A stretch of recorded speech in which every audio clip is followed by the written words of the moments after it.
I'm Suzie and we have 3 kids. Claire is 10 and Jackson is 9 and Henry is 7. My husband Michael, or Mick,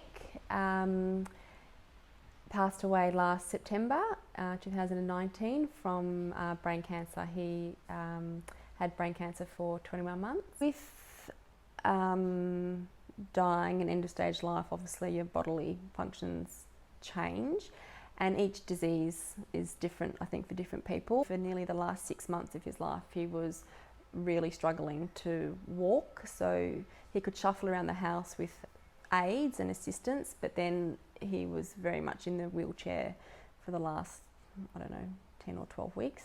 Showering was hard, so we had use of commode chairs and like toilet seats,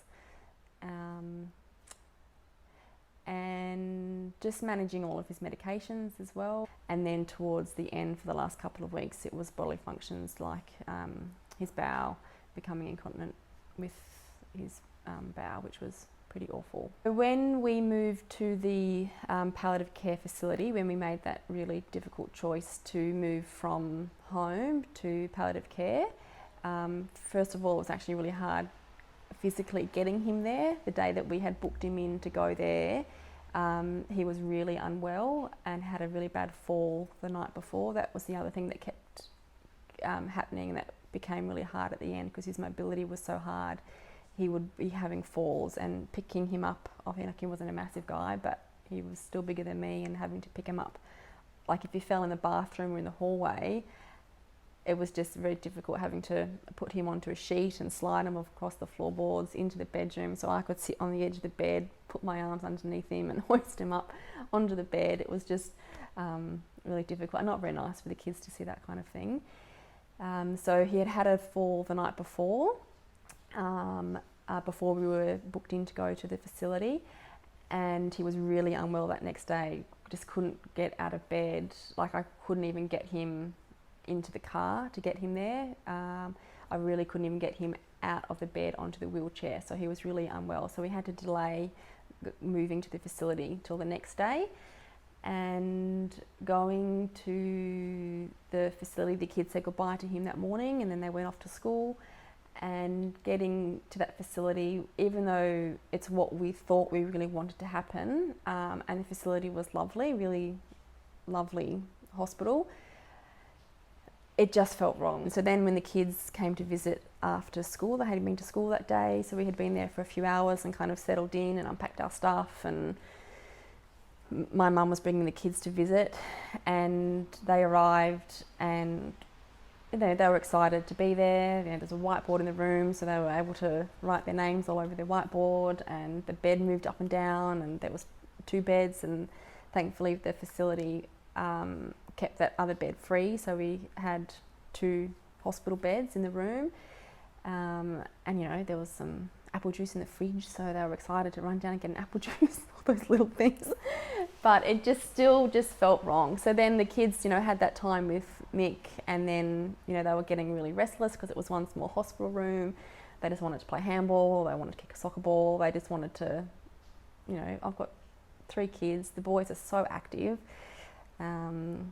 So Mum then brought the kids home, and they called me then before they went to bed after dinner, and they were all sad and missing Mummy, and they wanted to see Daddy, and my heart was just torn being there with Mick, whereas I wanted to be, because I knew our time was very limited with him, but at the same time I just really wanted to be around the kids, and the kids wanted us.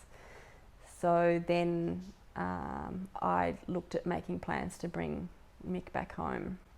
I think there is definitely a big gap, and we felt this right from diagnosis. We felt there was a big gap for our age group, and still is, I think.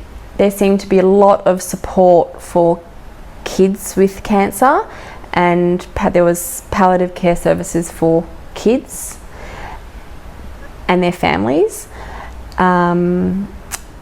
There was a lot of facilities available to the older age group, so you could go into like an aged care facility, but that felt really wrong as well.